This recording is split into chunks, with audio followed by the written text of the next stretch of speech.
In this special, we are going to talk about the many phases of modern slavery. In the first section, I'm going to talk about the biggest food lobbies and especially about Thai shrimps. In the second one, Francesco will tell us about cocoa and children's slavery. Then there will be Manlio, speaking about Foxconn and Apple. And finally, Giorgio, that will explain us some concepts about modern slavery and slavery in Australia.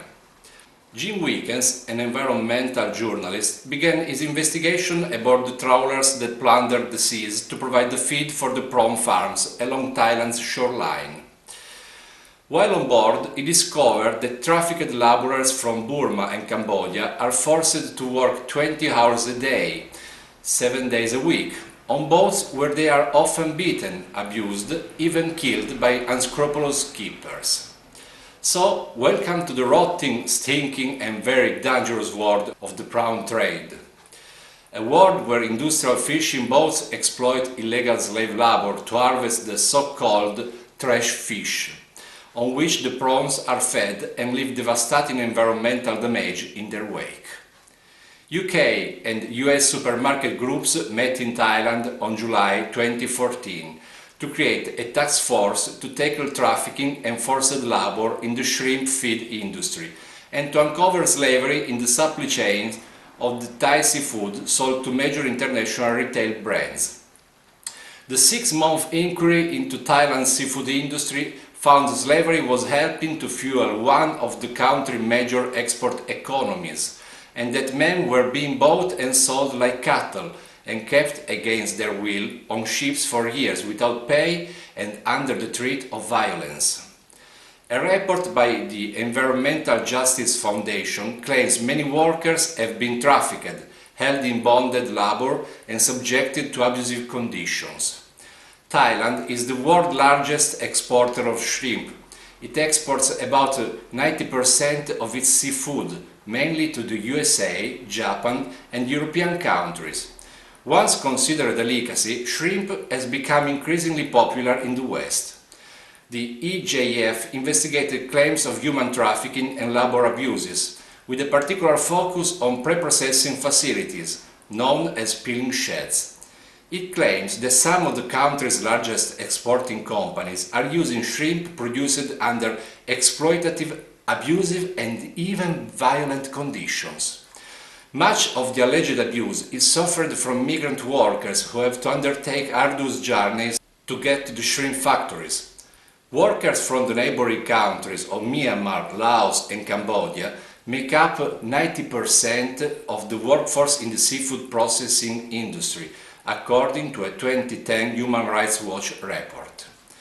Trade experts representing the European countries don't believe that import bans are the answer to alleged mistreatment. John Clancy, the European Nation spokesperson for trade, says that European Union is working with the Thai authorities to help fight child labor and human trafficking by monitoring and sponsoring development projects aimed at tackling abuse. But what are the alternatives to industrially produced prawns? King prawns can also be produced organically. Naturally, this makes them very expensive for supermarkets' customers. But even organic prawn farming usually requires the extraction of wild mangrove forest, even if trash fishing has been avoided. As consumers, however, we can look elsewhere. There are cold water prawns from the North Atlantic, which currently account for about 1/3 of all prawns eaten in this country. The only answer, I believe, is to stop eating warm water king prawns altogether. I, for one, don't want slave labor and the destruction of the ocean mixed in with my prawn cocktail, do you? And now let's hear Francesco talking about cocoa. Thanks, Luca. Hi, everyone. I want to talk about child labor, especially child labor in cocoa farm in West Africa. According to the slide that you can see, it's estimated that in West Africa, more of 2 million children are employed in cocoa farm. These children, normally 11 to 16 years old, but sometimes younger, are forced to do hard manual labor 80 to 100 hours a week. They are paid nothing, receive no education, are underfed, and are often viciously beaten if they try to escape. Most will never see their families again. As you can read on the next slide, the most big cocoa producers of the world are Ghana and Ivory Coast, which together produce plus of 50% of global cocoa production. Ghana is the second cocoa world producer, with 21% of world's cocoa. The research estimates that about 269,320 children are employed in cocoa farms. The biggest cocoa producer of the world, with 38% of world cocoa produced, is Ivory Coast. The same research estimates that there's 262,710 children employed in cocoa farms. Against child labor, there's a special section of International Labour Organization. The ILO was created in 1919 as part of Treaty of Versailles that ended World War I to reflect the belief that universal and lasting peace can be accomplished only if it is based on social justice. 185 of the 193 UN member states are members of the ILO. The ILO registers complaints against entities that are violating international rules. However, it does not impose sanctions on government, and this is the causes of the limited success. Another countermeasure against the issue is the Hurricane Angle Protocol, sometimes referred to as the Cocoa Protocol. This is an international agreement aimed at ending the worst form of child labor, according to the International Labour Organization's Convention number 182, and forced labor, according to ILO Convention 29, in the production of cocoa. The protocol was negotiated by Senator Tom Harkin and Representative Helio Engel in response to a documentary and multiple articles in 2K and 2K1 reporting widespread child slavery and child trafficking in the production of cocoa. The protocol was signed in September 2001. As Hilo halved this countermeasure, don't had the hoped success. The child labor is so far to be deleted, especially until there are economic interests and powerful lobbies ready to corrupt precarious local governments that don't care for children's rights. What can we do? Stop eating chocolate? It is not necessary. Just be careful that the chocolate we buy is produced according to the new International Cocoa Agreement.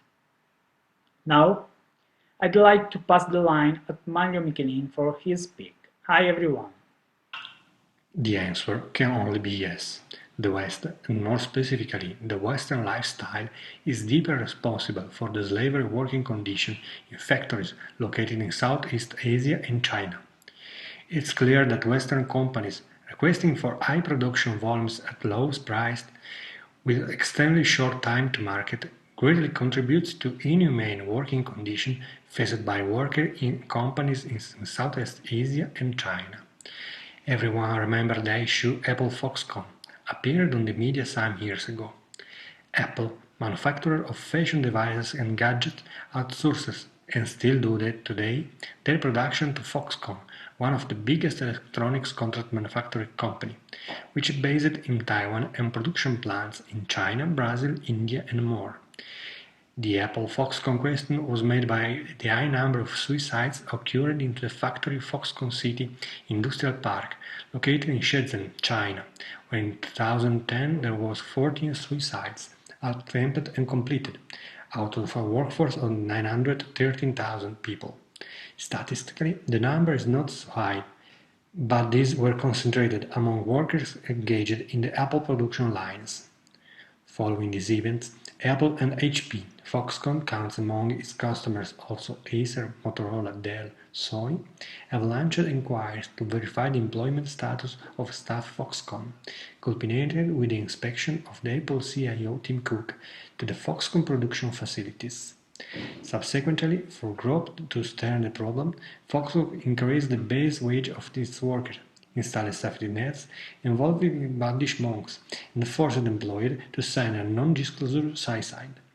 As we can see on the Apple Press Info website, Tim Cook and the first line of executives are closely involved in inspecting manufacturing areas, dormitories and other facilities, and will conduct an extensive review of documents related to procedure at all stages of employment.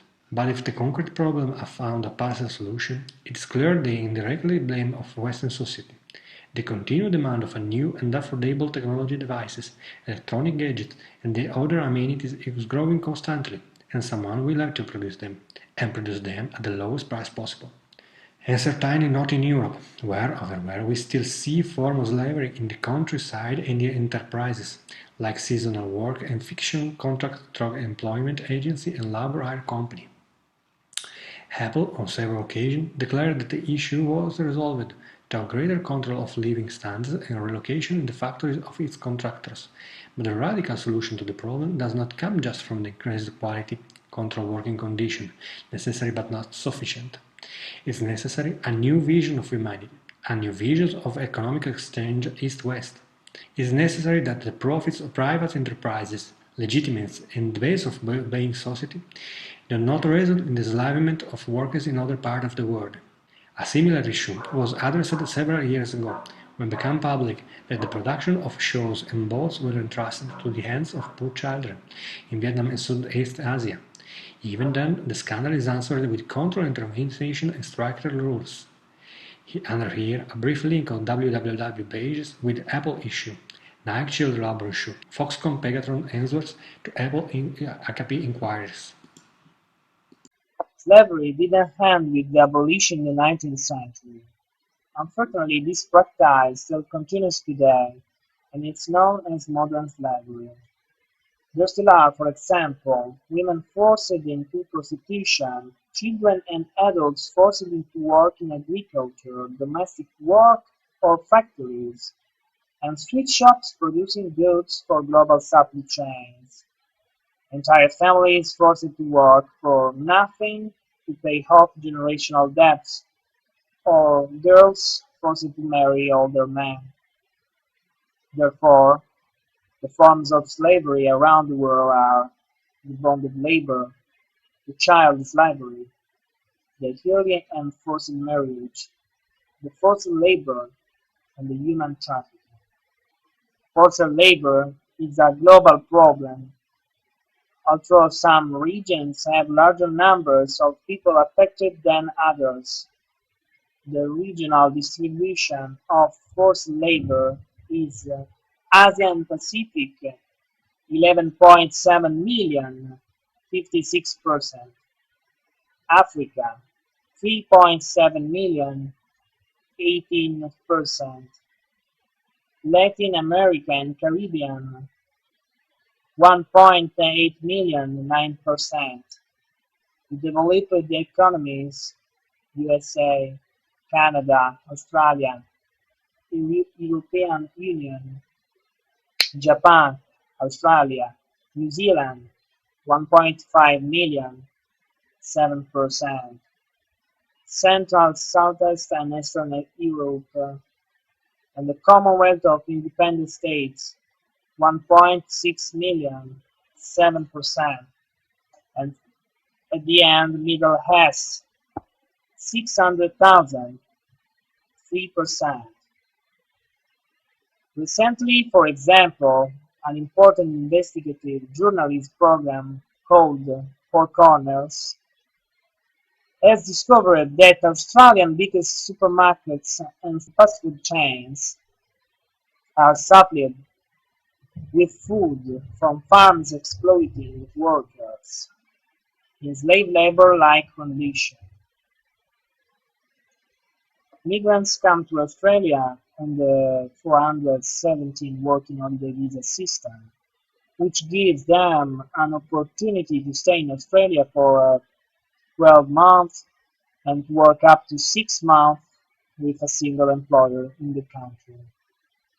However, the system is very often used to supply cheap labor in such low-skilled jobs as fruit and vegetable picking. The workers who are being abused are frequently migrants from Asia and Europe. They are being routinely harassed, forced to work, and underpaid. Moreover, women workers are often propositioned for sex or asked to perform sexual favors in exchange for visas. Underpayment for migrant workers gives the farms a competitive advantage over their contestants. Supermarkets prefer cheaper suppliers without paying attention to the labor conditions on their farms. The Australian government has a comprehensive response to human trafficking, slavery and slavery-like practice. These are serious crimes, and there is a support program available to victims, including access to temporary visas and case management by the Australian Red Cross. This support is contingent upon the AFP human trafficking team determining whether or not the person is a victim of trafficking or slavery. Victims may be asked to provide information about what happened to them to the Australian Federal Police, who will investigate their situation and possibly refer it for prosecution. Maybe there are too many economic interests in the world, and there's not a global will to beat the modern slavery, but there are many ways to avoid being enslaved, at least in developed countries.